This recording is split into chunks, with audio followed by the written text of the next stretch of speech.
Hi guys, and welcome back to the channel. Today I want to talk about a few interesting lenses that we all have, or maybe should have, but never really talk much about in the context of wildlife or bird photography. Yet, oftentimes, some of our most impressive images have been taken with those lenses. Since these lenses, usually of 100 or less millimeters, are secondary lenses to us, there's specific requirement when it comes to size, price, and weight. I've always struggled to find a perfect lens for me in this category, and so I thought it'd be a fun video to share my experiences with a lot of the different lenses and let you know what I'm using at the moment, so hopefully you can find the right lens for yourself as well. What we basically want to find is one or two do-it-all kind of lenses that have great image quality, great size and weight ratio, great image stabilization, good autofocus, and can ideally also double as a video lens to film a YouTube video like this one. Do these lenses exist? Well, let's have a look. Over the years, I've tried a lot of different lenses, mainly Canon ones, but there's tons and tons of other lenses from third parties out there as well. So I almost always felt lost in the sea of all these different kind of lenses, and some of them worked really well, others I wasn't too fond of. So I'd also love to hear from you guys.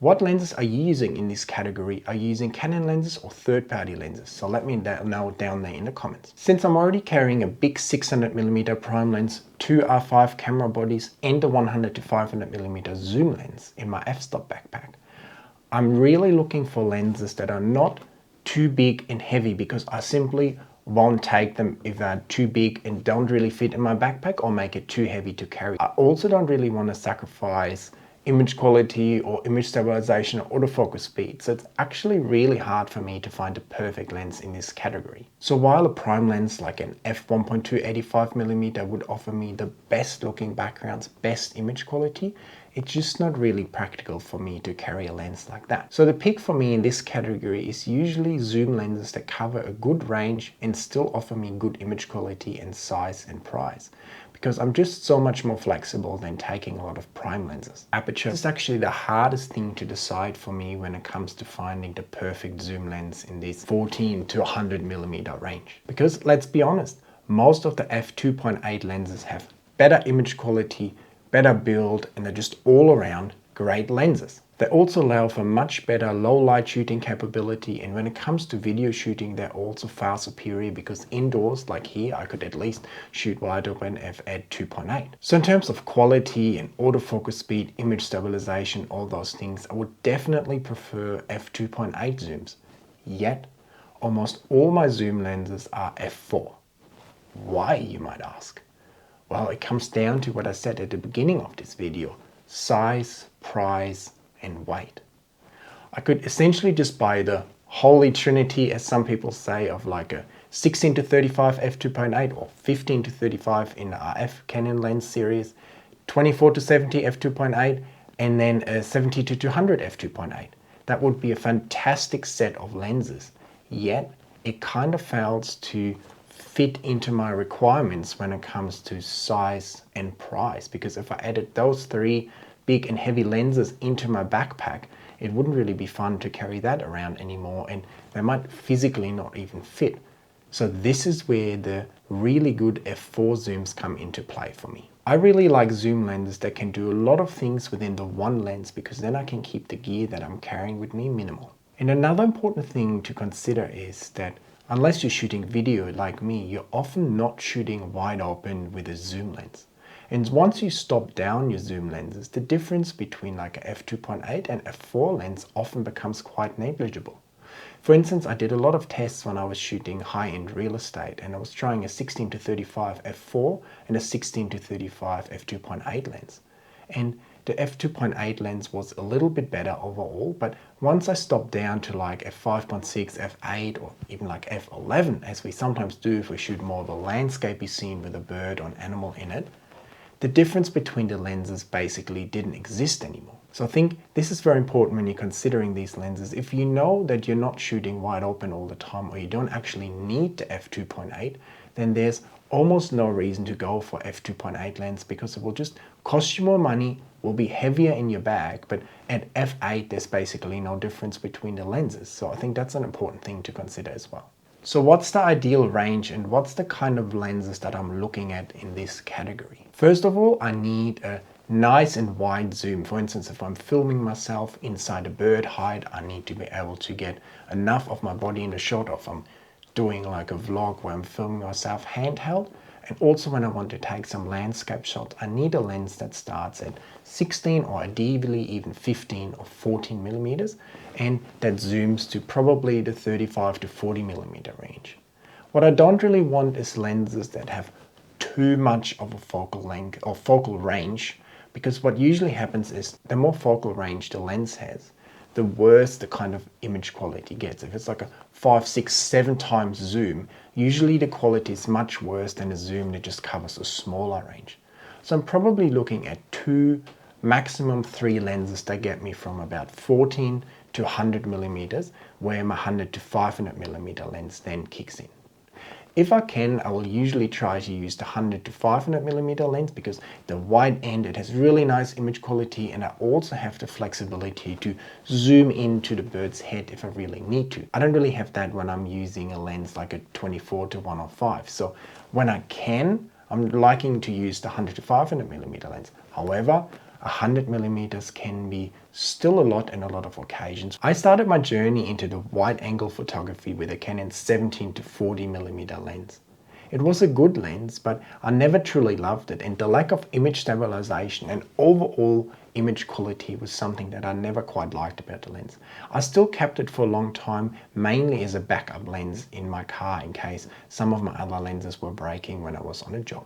When Canon released this 16 to 35 millimeter f4 lens, I instantly jumped on it because the reviews looked amazing, the image quality looked amazing, and the size and price were also very attractive.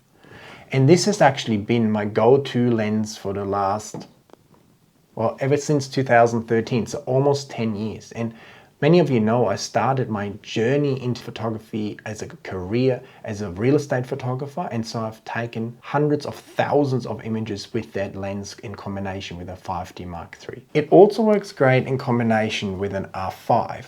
However, the only thing I didn't really like is that when I have to use it on the R5, I have to use this adapter. And then when I use this adapter, it just becomes quite a long kind of setup.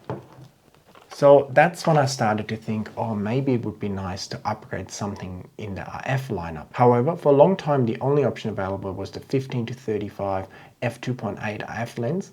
And that lens was pretty expensive. So for a while, I just said, okay, I'm just going to use this 16 to 35 and adapt it to the camera. However, then recently the Canon 14 to 35 f4 came out, had great reviews, offered me 2 more millimeters on the shorter end, and it might not sound much to you, the difference between 16 and 14 millimeters.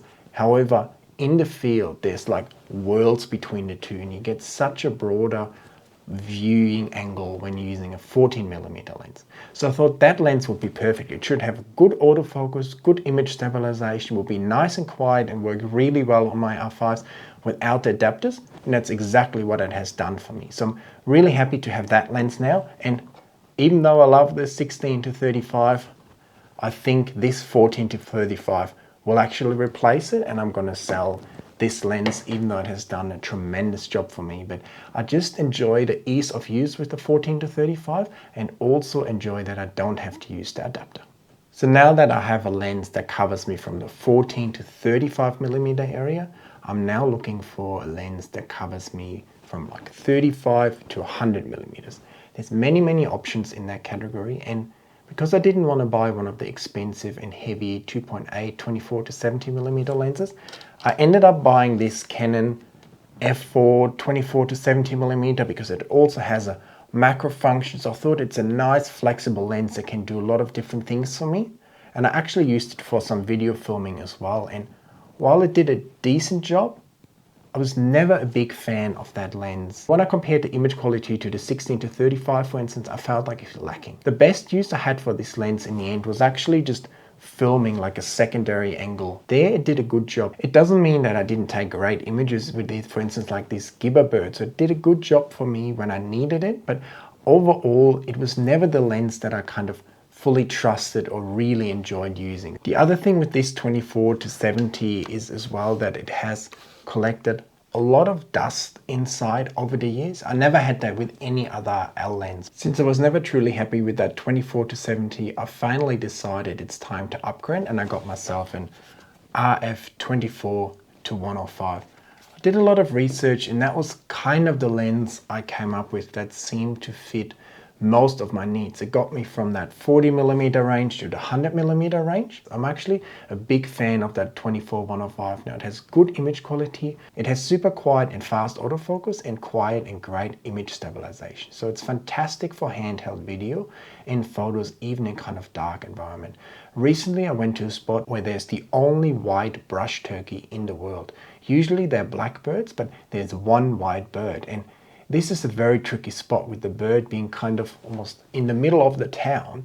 So I couldn't really stand where I wanted to stand. I actually had to stand a bit closer to the birds than what I wanted to. So I ended up taking a few thousand images, and it did a really good job. It was quite dark, so I had to shoot wide open, ISO 12,800, and there was simply nothing else I could do because I needed a lot of shutter speed since the male and the female were like fighting and the male was chasing the females. I really like how quiet and fast the autofocus is also in the video mode. So all in all, a fantastic lens. So in the end, I got some nice images, and with a little bit of editing, I actually got some fantastic results. If you want to know how to make your images look absolutely amazing and take them from a good RAW file to perfect looking final images, make sure to check out my masterclass where I teach you step by step how to take your image editing to the next level and make your images truly stand out from the crowd. So make sure to check that out down there in the description.